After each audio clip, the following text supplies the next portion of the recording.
আমি যদি আপনাকে জিজ্ঞাসা করি মানুষের সবচেয়ে শ্রেষ্ঠ উদ্ভাবন কি, আপনার উত্তর কি হতে পারে? আপনার উত্তর হতে পারে আগুন বা চাকা। হ্যাঁ, আপনার উত্তর কিছুটা ঠিক, কারণ এই দুটি মানুষের জীবনযাত্রা বদলে দিয়েছে। আমাদের যখন এমন ধরনের প্রশ্ন কেউ করে, তখন আমরা গুরুত্বপূর্ণ একটি জিনিস বাদ দিয়ে দেই, সেটা হচ্ছে মানি। মানুষের শ্রেষ্ঠ উদ্ভাবন হচ্ছে মানি। আজকের পর্বে আমরা জানবো মানি এবং কারেন্সির মধ্যকার পার্থক্য। চলুন শুরু করা যাক।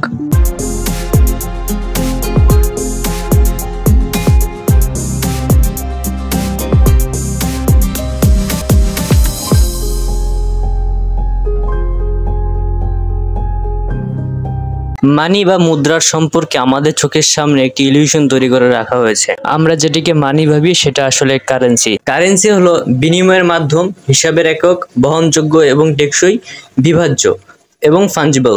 ফাঞ্জিবল মানে আমার পকেটের $1, আপনার পকেটের $1 সেম। মানি হচ্ছে এগুলোর সমন্বয় প্লাস একটি দীর্ঘ সময় পর্যন্ত নিজের মূল্য ধরে রাখতে সক্ষম, যেমন স্বর্ণ এবং রৌপ্য। আপনার পকেটের currency medium of exchange, unit of account, কারণ এখানে নাম্বার আছে। ডিউরেবল, পোর্টেবল, ডিভিজিবল, ভাঙতি করাতেও পারবেন। ফাঞ্জিবল মানে আমার পকেটের $100 আপনার পকেটের $100 সমান, কিন্তু সরকার তার ইচ্ছে মতো অনেক টাকা প্রিন্ট করতে পারে, তাই সাপ্লাই অনেক বৃদ্ধি পায়। তাই প্রতিনিয়ত আপনার পকেট থেকে ভ্যালু সরকারের পকেটে যেতে থাকে, এর ফলে আপনার পারচেজিং পাওয়ার কমে যায়।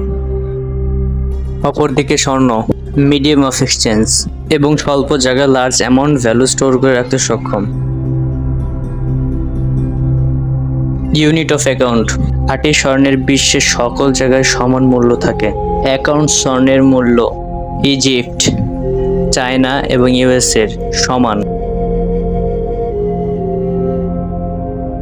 মিশর সহ পুরো বিশ্ব এখন পর্যন্ত স্বর্ণকে ব্যবহার করে আসছে।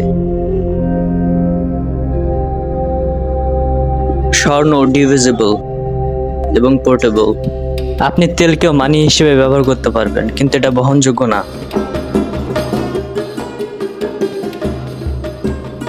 এবং এটা ফাঞ্জিবল, বিশ্বের সকল জায়গায় স্বর্ণ একই রকম দেখতে এবং সমান। এটার সাপ্লাই লিমিটেড, সরকার চাইলে এটা প্রিন্ট করতে পারে না, তাই এটা নিজের মূল্য ধরে রাখতে পারে। প্রায় 5000 বছর ধরে শুধুমাত্র স্বর্ণ এবং রৌপ্য নিজের মূল্য ধরে রাখতে সক্ষম হয়েছে। আজ পর্যন্ত হাজার হাজার কারেন্সি ছাপা হয়েছে, কিন্তু কোনো কারেন্সি নিজের মূল্য ধরে রাখতে সক্ষম হয়নি। এটা 1000% ফেলিয়ার রেট। অর্থনীতিবিদ এবং international best seller book Rich Dad Poor ড্যাডের অথর রবার্ট কিওসাকি বলেন, ক্যাশ ইজ ট্র্যাশ, এবং আরও বলে, I don't invest government printed money.